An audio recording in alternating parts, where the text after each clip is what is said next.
बिस्मिल्लाहिर्रहमानिर्रहीम। अस्सलाम वालेकुम। आज जनाब कुछ रियल वाक़यात आपको सुना के समझाने की कोशिश करूँगा कि प्रॉपर्टी परचेज़ करते वक़्त कागज़ात की पड़ताल क्यों ज़रूरी होती है। बहुत से लोग ये सब कुछ सुन के भी इन पे अमल नहीं करते, लेकिन हमारा इधर ये काम है कि आपको समझाना, आपको ब्रीफ़ करना, अमल करना ना करना वो आपकी अपनी मर्ज़ी।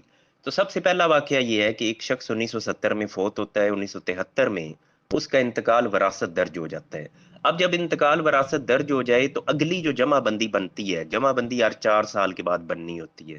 तो अगली जमाबंदी में वारसान का नाम आता है, असल मालिक का नाम खत्म हो जाता है क्योंकि वो फ़ौत हो गया और इंतकाल वरासत दर्ज हो गया है।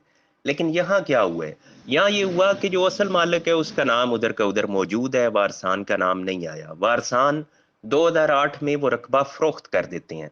रकबा वो फ़रोख्त कर सकते हैं उस इंतकाल का हवाला दे के जो 1973 में दर्ज हुआ था।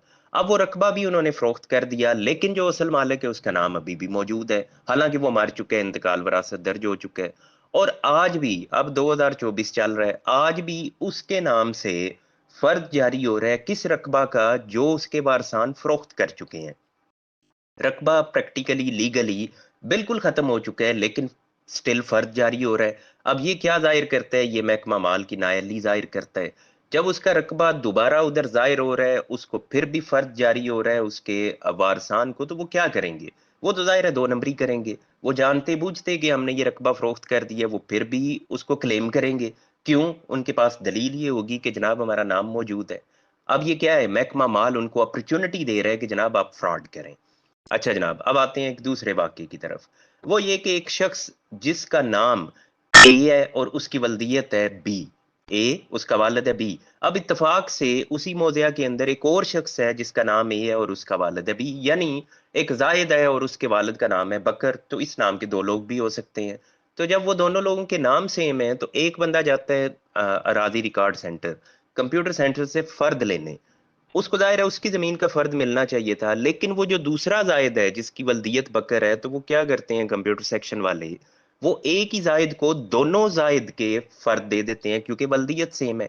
पहले ये होता था कि महकमा माल के रिकॉर्ड में सिर्फ़ शख़्स का नाम और उसके वालिद का नाम लिखा जाता था, आईडी कार्ड नहीं लिखा जाता था। आईडी कार्ड अब लिखा जा रहा है। तो वो ये था कि वो एक ही बंदा गया और उसको दोनों बंदों का फर्द एक शख्स को दे दिया गया है। अब ये तो वो इत्तेफाक से हमारे सामने आया, हमने उसको गाइड किया कि जनाब ये इधर गड़बड़ हो रही है। वो बंदा इसी में खुश था कि मेरा रकबा बढ़ गया है। तो उसको समझाया कि जनाब आपका रकबा बढ़ा नहीं है, बल्कि वो दूसरे शख्स का रकबा वो आपके रकबे में शामिल कर दिया गया है। तो इसको दुरुस्त करवाएँ। तो वो चले, उन्होंने फ्रॉड करने की बजाय उसको दुरुस्त कराना ही बेहतर समझा और उन्होंने रकबा दुरुस्त करवाया और कहानी ठीक हो गई। अब आ जाएँ कि एक तीसरा वाक़या, वो ये है कि एक फैमिली जिसको जायदाद मिली अपने वालिद से भी और अपनी वालदा से भी। वालिद एक और फैमिली से थे, वालदा एक दूसरी फैमिली से थीं। अब वो 2 मुख्तलिफ ख़ानदानों का रकबा वो एक फैमिली के पास पहुँच गया। अब वो फैमिली अपना रकबा, यानी वो सिस्टर्स थीं कुछ, तो वो अपना रकबा फ़रोख्त कर रही हैं। जब वो फ़रोख्त करने लगी हैं, तो वो वालिद की तरफ से मिला हुआ रकबा वो फ़रोख्त कर रही हैं, उसका कब्ज़ा दे रही हैं, उसके पैसे ले रही हैं। लेकिन उनका बाद में तनाज़ा हो गया, तनाज़ा फिर हमारे सामने आया तो पता चला कि जनाब जो रकबा वालदा की तरफ से मिला था, कागज़ात में वो बेच दिया गया है और कब्ज़ा जो है वो वालिद के रकबे पे दे दिया गया है। पैसे वालिद के रकबे के लिए जा रहे हैं, जबकि कागज़ात के अंदर वालदा की तरफ से मिला हुआ रकबा वो ट्रांसफ़र कर दिया गया है। अब इश्यू तो बनना ही बनना था और इश्यू बन गया और मुकदमे खैर से जारी हैं उनके।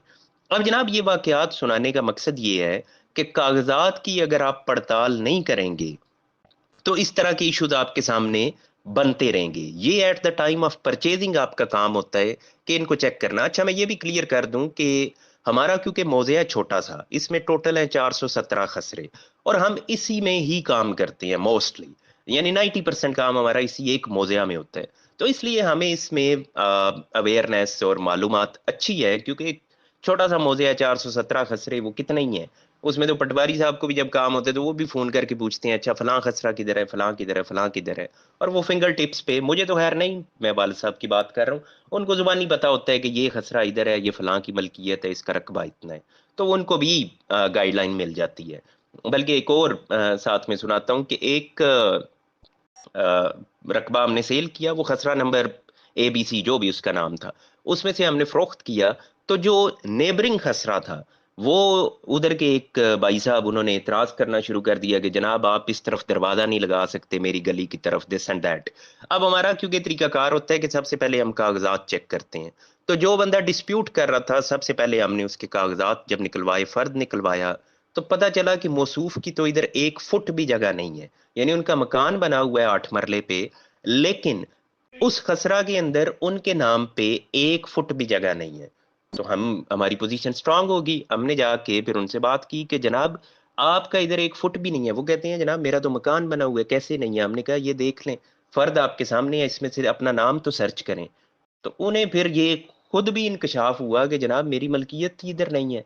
वो मतलब वो मालिक होंगे, लेकिन किसी और खसरा में होंगे, लेकिन बैठे हुए वो कहीं और हैं और उधर बैठ के वो दीगर लोगों को तंग परेशान कर रहे हैं। तो उन्हें जब अपना पता चला कि मैं तो खुद ही इधर एक तरह से कानूनी तौर पे मौजूद नहीं हूँ, तो उनका वो इतराज़ जो था दूसरों के ऊपर वो भी खत्म हो गया, खामोशी छा गई। अब इसी तरह चलें, एक और सुनाता चलूँ कि एक पहले होता था कि पटवारी साहब जब रजिस्ट्री होती थी, तो पटवारी साहब ने एक परफ़ॉर्मा जारी करना होता था जिसमें वो बताते थे कि ये उसी जगह की रजिस्ट्री हो रही है, जिस जगह का कब्ज़ा दिया जा रहा है। ये एक सिलसिला शुरू हुआ था लेकिन अब रोक दिया गया है। था तो वो ठीक ही, लेकिन हर काम में इधर कोई और ही सिलसिला चल पड़ता है तो ख़ैर उसको रोक दिया गया। अब उसमें ये था कि पटवारी साहब ने कॉल की, उन्होंने कहा कि जनाब ये वाला खसरा किधर है? तो वाल साहब ने बताया ये फलाँ है। उन्होंने कहा ये किधर है? उन्होंने कहा ये इधर है, ये किधर है? ये इधर है। तो उन्होंने कहा कि नहीं जी, ये जो महमूदाबाद की ग्राउंड है, उसके साथ ये जो खसरा है, वो कौन-सा है? तो अब्बू ने बताया कि वो फलाँ नंबर है। तो पटवारी साहब उधर कहते हैं कि ये तो रजिस्ट्री में शामिल ही नहीं है। यानी एक रजिस्ट्री पहले हुई थी, वो ज़मीन दोबारा फ़रोख्त होने लगी थी। तो वो पटवारी साहब ने क्योंकि बताना होता था कि ये रकबा इसी खसरा में है, तो जब वो उसमें 6 खसरे लिखे थे, तो उन 6 में वो शामिल ही नहीं था कि जिधर वो कब्ज़ा दिया जा रहा था। तो जब वो बात मज़ीद खुली, वो जो बेच रहे थे, वो इधर वालिद साहब के पास आए, तो उन्होंने कहा कि जनाब आपने हमारी डील ख़राब कर दी है। तो अब्बू ने कहा मुझसे तो पटवारी ने जो पूछा है मैंने उसको बता दिया है। मुझे क्या पता था उसके पास कौन बैठा है, क्या डील हो रही है? वो तो मुझसे खसरे पूछ रहे हैं कि ये किधर है, ये किधर है, ये किधर है? तो मैं बताता जा रहा हूँ कि वो फलाँ-फलाँ जगह पे है। तो ये जो खसरा जहाँ आप कब्ज़ा दे रहे हैं, तो अब्बू ने कहा ये तो उस फैमिली का ही इवन नहीं है। जो फैमिली सेल कर रही है, ये तो उस फैमिली का भी नहीं है, ये तो फलाँ फैमिली का है। तो अब ये अगेन, ये सारी बातें बताने का मकसद सिर्फ़ ये है कि जब आप लैंड परचेज़ करने लगें, तो उस वक़्त एहतियात किया करें। हम लोग इतनी एक्सट्रीम एहतियात करते हैं और उसके बाद भी हमारा सिस्टम ऐसा है कि उसमें कहीं न कहीं कोई न कोई गड़बड़ सामने आ जाती है। तो जो लोग एहतियात करते ही नहीं हैं, तो वहाँ उनके साथ क्या होता होगा उसका हमें अंदाज़ा है। अब हमारी एहतियात के बाद भी क्यों कोई इश्यूज़ बनते हैं, मैं वो भी थोड़ा-सा एक्सप्लेन करता चलूँ। वो ये होता है कि मसलन एक फैमिली है, उसकी ज़मीन है एक 4 कनाल की। अब उसमें मैं मालिक हूँ, सपोज़ मेरी अपनी फैमिली की ज़मीन है, मैं अब उसमें मालिक हूँ। अब मेरे नाम पे है 1 मरला। अब मैं 1 मरला तो फ़रोख्त नहीं कर सकता, मैंने तो सेल करनी है 5 मरले। और मुझे 5 मरले मिली हुई भी है, एक प्लॉट मुझे मेरी फैमिली ने दिया हुआ है कि ये 5 मरले आपका। अब वो होता क्या है, वो मेरा वहाँ 1 मरला है तो मैं क्या करूँगा?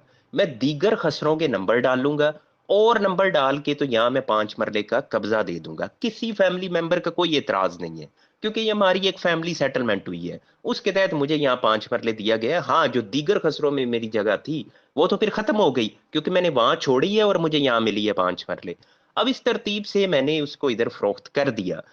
अब वो बज़ाहिर तो ठीक है क्योंकि किसी फैमिली मेंबर का एतराज़ नहीं है, लेकिन टेक्निकली अगर आप जाएँ तो वो बिल्कुल उस पे ऑब्जेक्शन बन जाता है कि जनाब आपका तो इधर 1 मरला था तो आपने 5 कैसे बेच दी? वो ऐसे बेची कि वो दूसरे नंबर मैंने डाल दिए। लेकिन इस पे भी हमारा हमेशा से महकमा माल पे ऑब्जेक्शन रहा है। जब मैंने खेवट पे कई प्रोग्राम किए और मैं यही एम्फसाइज करता आया हूँ कि जनाब अगर मेरा एक मरला एक खसरे में, तो मुझे सिर्फ उसे एक मरला बेचने की इजाजत होनी चाहिए।